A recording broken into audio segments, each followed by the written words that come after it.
What is going on today, YouTube? Today we got a video. We're going to be trying out a new tool on this old John Deere 2-cylinder. So what I got here, this is a grill straightening tool. And I picked this up. I've been wanting to try this, see if it works on these screens to straighten these screens. So I thought I'd pick the worst one we have. As you can see, she's in bad shape there. Previous owner had a loader on it. Really didn't have too much care for the look of the tractor. So I picked up this tool. It was about 40 bucks. This thing came out of Minnesota. It was from the Sunsdale Restoration Tooling out of Faribault, Minnesota. So we're gonna give her a go today. See if I can kind of straighten this up, make it look newer. New screens, they average probably about 140 to about 160 depending on where you buy them. The tool was about 40 bucks, so we're gonna give it a go, see if it was worth it or if I should have just bought new screens. So to start things off, you got to take the screens out, which can be these bolts on the side and on the top. I'm gonna see if I can twist any of these off. I got a bad feeling they've never been off since the factory. So we're gonna try popping these off, see how it happens, and get these on the workbench. All right, so I got the panels out here. We're gonna throw these up on the bench, see if we can straighten it. According to the directions, it says to start where it's worst. And on these, it's kind of pick wherever you think's worst. I have no idea. All right, so it is worth noting this tool here, it says it'll work on about any 2-cylinder on up, and then it also works on like the newer 4020s and 3020s. Yeah, it looks like it just sits on there.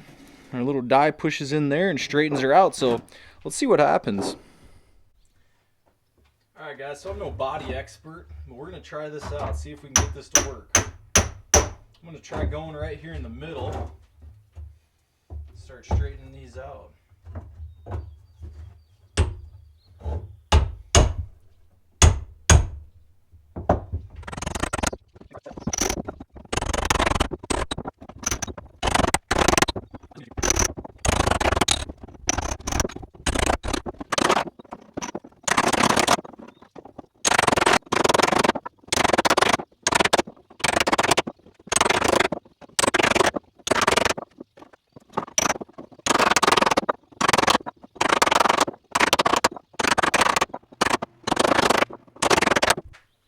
So after I did one side, got all the big dents and such out, I flip it over, then you can go ahead and reverse the tool to the other side to get to kind of redefine them good edges on there and get her a little more cleaned up. So went through, did the whole thing, seemed to work pretty well. I'm gonna do this backside quick and see how she turns out. All right, so what I did here is put it back in the two supports that go along it. And as you can see where it has the grooves and such to hold it in there, some of them aren't quite rounded the way they should be, so I'm gonna try and do a little more work to them. It was kind of a pain to get in there. You can see they got that lip that kind of holds it. I think their idea is you push it in there and it's tight enough fit. I have the bolts here holding it just for now, but once I slide it in I won't be able to have those in, so I'm hoping that I can bend this just enough so it's putting pressure on those to be able to slide it back in there and bolt it in. You can also see kind of where the mesh broke there, that it doesn't want to stay in its bend when it's flipped around. So I'm gonna kind of take that tool while it's together like this and in the bend and try and make it look a little nicer still.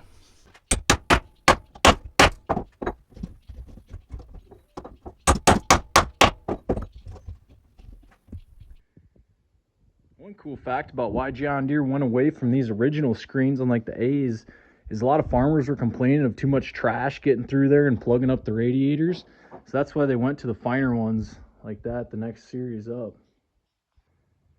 So on this second one, I found a little faster way to do it. I bolted it up in the vise and just run it along. You can go quite a bit faster and slide it as you go.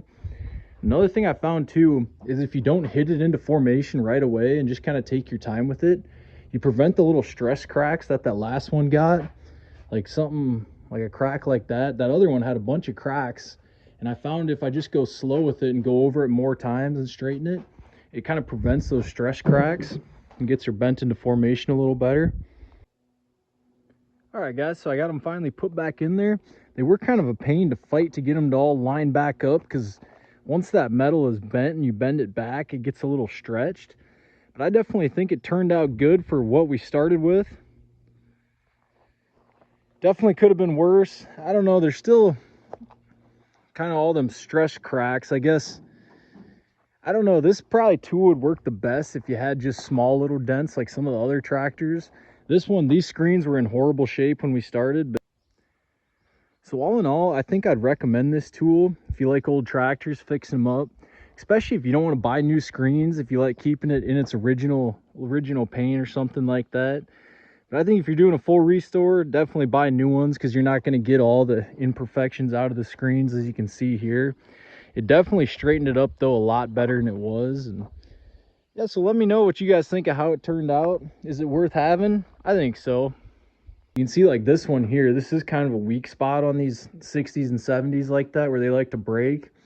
Just from picking it up, taking it off, it really bends it a lot there and will break that. Yeah, guys, all in all, I want to thank you guys for watching this little review of the grill straightener. And yeah, so thanks for watching. We'll catch you in the next video.